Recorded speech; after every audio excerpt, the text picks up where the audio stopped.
তবে আমার মনে হয় যে এই চাঁদাবাজির ইস্যুতে মিডিয়ার ভাইদের সহযোগিতা আপনারা আগেও করেছেন এবং এখনও এই সহযোগিতা কারণ বাজারের ব্যবসায়ীদের জন্য খুবই দরকার।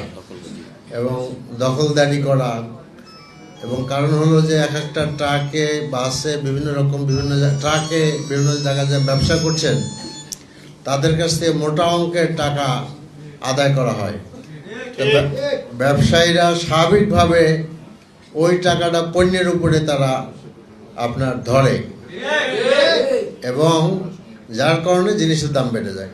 তো সেই জিনিসগুলো নিশ্চয়ই আপনারা নজরে দিবেন। কিন্তু আজকে আমাদের ফোকাস হলো পণ্যের দাম আমরা কিভাবে কমাইতে পারি। আমি ব্যক্তিগতভাবে মনে করি, আমি দলীয়গতভাবে আমরা মনে করি যে জোর জবরদস্তি করে জিনিসের দাম কমানো যাবে না। আমাদের ব্যবসায়ীদেরকে যেসব কারণে জিনিসের দাম বাড়ছে সেগুলো দূর করতে হবে এবং I want to convince my brother যাতে করে তারা দাম কমান আর কি। আমি আশা করি তারা আমার ডাকে সাড়া দিবেন। আমি আর কথা লম্বা করতে চাই না।